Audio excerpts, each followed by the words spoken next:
How's it going, you guys, and welcome back to the channel. And about 2 hours ago, as I'm recording this, Screen Rant, they just posted a pitch meeting for Artemis Fowl. If you guys haven't seen my Artemis Fowl review yet, I'll leave it right here so you can watch it.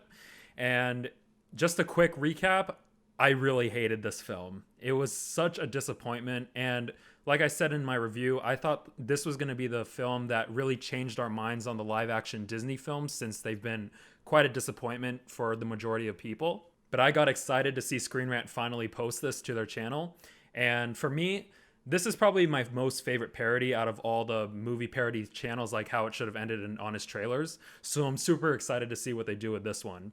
So without any further ado, let's load up the video. Alright guys, so we have the video loaded up right here, and without any further ado, let's get started.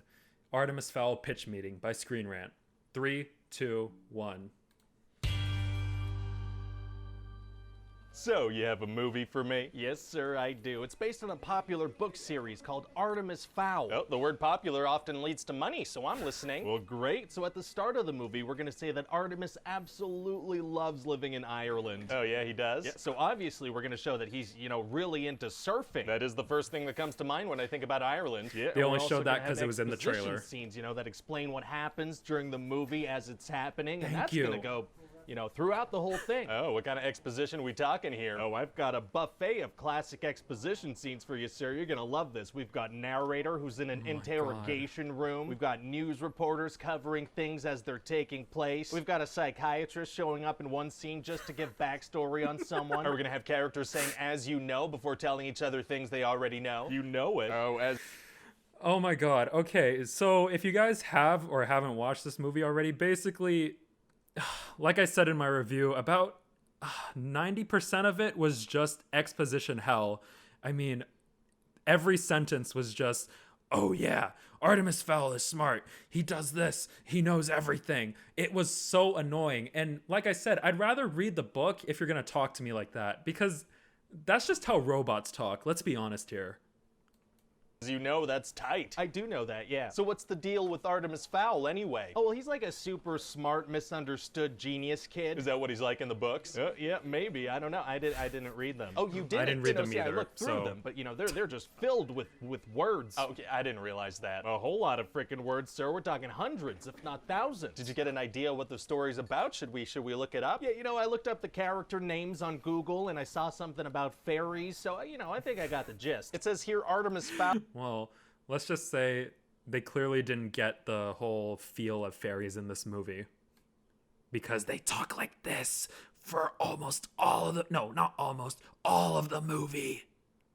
Is actually a criminal mastermind, and there's like a whole redemptive arc thing. He's like a Hans Gruber type. Oh, that sounds really cool. It's too bad we're not doing that. It seems like it's a pretty big thing, like that's one of the main draws here. Yeah, well, no, I didn't put that in here. Feels like maybe we should. I'll tell you A what, redemption at arc the end would of have the been a movie, lot I'll throw in better, a line where honestly. he's like, my name is Artemis Fowl, and I'm a criminal mastermind. But just to be clear, he's not gonna be one in the movie? Yeah, no, he's just like a smart kid, or at least that's what the narrator tells us. Okay, I mean, I feel like fans of the book will be a little upset. Well, we're not making A this little. for fans of the book, sir. So who are we making it for? Ah, see, now you're asking the right questions. That's the million-dollar question. Clearly That's a very something the good real question. executives Thank you. didn't ask. So anyway, then Artemis's father, he gets kidnapped. Oh, by who? By this hooded Generic. figure, Opal Kaboy. And this mysterious So that's fairy his wants name. to use a Okay. thing called an Aculus to take over the world from the humans. And what's the deal with this Opal Kaboy? I just told you. Fair enough. And what's this Aculus thing? It's basically this super powerful magical thingamajig that can do things. Things? Yeah, it can like open portals or something. It's really just one of those story things, that everybody wants just as a thing to kind of Yeah, drive the plot forward. I'm a guy. They hardly explained in the movie what it actually does. They're just like, oh yeah, it's something that the humans and fairies want. I mean, okay, but what does it do exactly? Like, why is it so powerful? Why is it so important? Barely explained in the movie, and it was just a MacGuffin, like they said right now. No, thank you. I just had breakfast. Yeah. So anyway, Artemis Jr. gets a phone call from a possum cowboy or whatever it is that I said. And the cowboy's like, if you want me to set your dad free, you're going to have to get me the You know, the new Oculus Rift or whatever.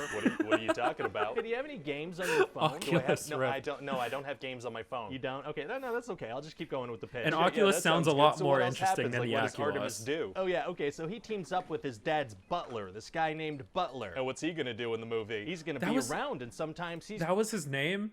I'm sorry. I'm sorry I'm pausing so much, but in my review I said that I didn't remember his name, but the assistant's name was Butler. Oh, for God's sake.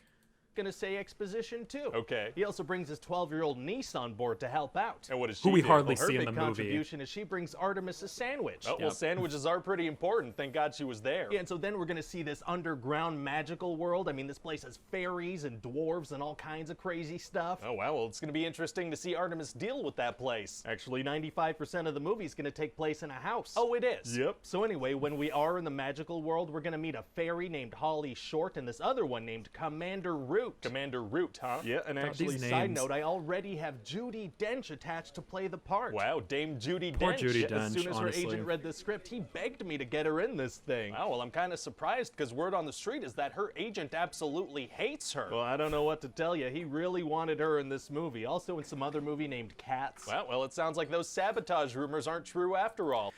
Yeah, you know, they make a good point. I feel really bad for Judi Dench. First she had Cats earlier last year, and then she got this movie. I mean, she just can't catch a break. She should honestly fire her agent, like, right now. It's so important because she's going to keep on getting more crappy roles as the year goes on.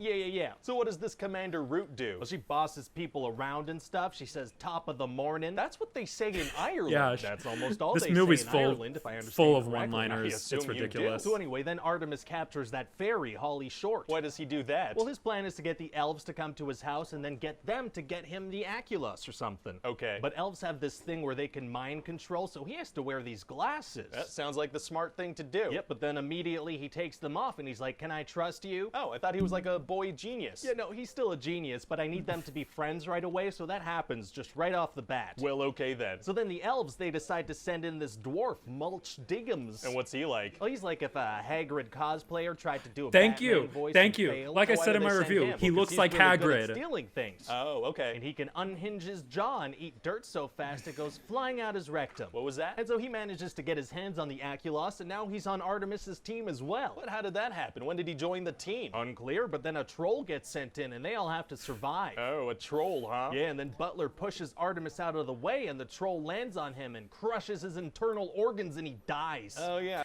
You know, the way they're explaining this, that's how my mind was going throughout watching this movie. I mean, there was just a bunch of stuff happening on screen that I couldn't figure out what was going on. And like the plot of this movie, it just makes no sense. I still can't give you a clear answer on what it's actually about. Oh my God, I hated this. I forgot he was in the movie. Yeah, he's in the movie and he dies, but then magic is a thing, so it's okay. He's not dead anymore. Oh, okay. Yeah, Yeah, that death I only feel lasted, like, nothing. That 2 makes minutes. sense. And so then, because magic is a thing, Holly Short is able to use the Oculus Rift to bring Artemis's dad back. Oh, that's pretty cool. yeah. It's something, all right. So is it going to be tough for them to survive the big showdown with Opal Cowboy? Actually, it's going to be super easy. Barely an inconvenience. Oh, really? line. Yeah, because there's not going to be one. Oh, there's not. There's no showdown. Yeah, no, we're all done here. Oh, well, okay. So, you want to play Fortnite or what's up? No, thank you. I've got a lot of work and stuff. Oh, okay. Do you want to know what I think about the movie or? Yeah. Oh, yeah, okay, sure. I think it's, I don't know what to think. Yeah, I don't know what this is supposed to be either, to be honest. But I mean, it sounds like Artemis Fowl is a recognizable name, so we can't really go wrong here. People are gonna love it. That's a good point. Gets terrible reviews in Rotten Tomato score. The very Hey first guys, thing I it's Ryan saw here. Hope you like before I that watched pitch the meeting. movie. There are over 100 episodes of Pitch Meeting on the channel that you can check out. I also have some other videos on there, so Okay, guys, so that was Screen Rant's Artemis Fowl pitch meeting, and I gotta say, they pretty much said everything that I was thinking about this movie. Just the way that they were explaining it just made no sense at all, and that was pretty much the whole point. Artemis Fowl, the movie, made absolutely no sense, and I'm sure had nothing to do with the book. And like I said, I have no knowledge on the book whatsoever, so I wasn't as disappointed as some fans may be. It's such a shame to see that Disney really flopped this movie hard, and it looked like it was going to be such a big thing. And, you know, it was supposed to start a whole franchise, but now I don't really see that happening anymore. But yeah, Screen Rant, you guys do a very good job with your pitch meetings. I mean, you pretty much say what we're all thinking about each movie you do. But what did you guys think of Screen Rant's pitch meeting? If you want to go watch the original video, I'll leave a link in the description below so you can go check it out. Honestly, I really love this.